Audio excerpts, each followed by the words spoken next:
আসসালামু আলাইকুম। প্রকৃতির অপরূপ সৌন্দর্যের মধ্য দিয়ে আজকে আমরা যাচ্ছি মানিকগঞ্জের পাটুরিয়া ঘাটে।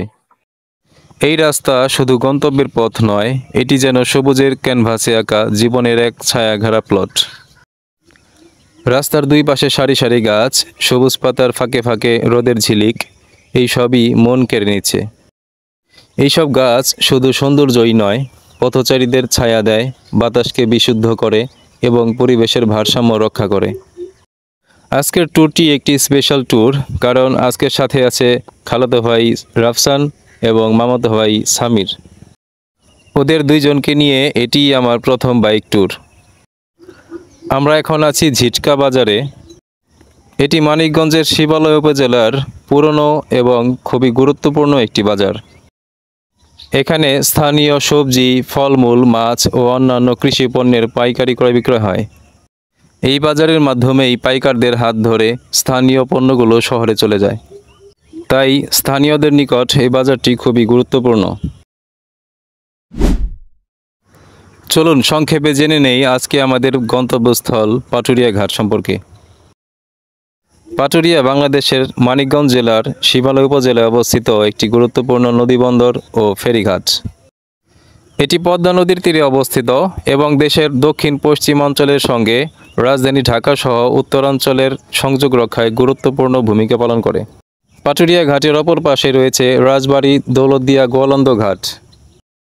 ব্রিটিশ আমলে গোয়ালন্দ ঘাট ছিল একটি গুরুত্বপূর্ণ নদীবন্দর ও রেল স্টেশন। ঢাকা থেকে ট্রেনে সেখানে থামতো এবং যাত্রীরা স্টিমারে করে কলকাতা ও অন্যান্য গন্তব্যে যেতেন। এই ঘাট পূর্ব বাংলার সঙ্গে কলকাতার সংযোগস্থল হিসেবে গুরুত্বপূর্ণ ভূমিকা পালন করত। গোয়ালন্দ ঘাট হচ্ছে পদ্মা ও যমুনা নদীর মিলনস্থল। যমুনা নদী উত্তর দিক থেকে ধীরে ধীরে নেমে এসে বিশালাকৃতির পদ্মা নদীর সাথে মিশে। নদীর এই মিলনস্থলকে বলে মোহনা। যমুনা নদী দক্ষিণ দিকে এসে পদ্মার সাথে গোয়ালন্দে মিলিত হয় এবং পদ্মা নদী আরও পূর্ব দিকে গিয়ে চাঁদপুরে মেঘনার সাথে মিলিত হয়। পরবর্তীতে এই মেঘনা নদী বঙ্গোপসাগরে গিয়ে পড়ে। পাটুরিয়া ঘাটে এসে আমরা প্রচুর বালু উত্তোলন দেখতে পাই। বিশাল একটি এরিয়া নিয়ে বালু উত্তোলন করে বিজনেস করা হচ্ছে। রাস্তার পাশেই অনেক বালু রাখার কারণে রাস্তার মাঝে অনেক বালু চলে এসেছে। অতিরিক্ত বালুর কারণে আমাদের বাইক চালাতেও খুব কষ্ট হচ্ছিল। আগেও বলেছিলাম আজকে আমার সাথে আছে আমার খালাতো ভাই রাফসান ও মামাতো ভাই সামির।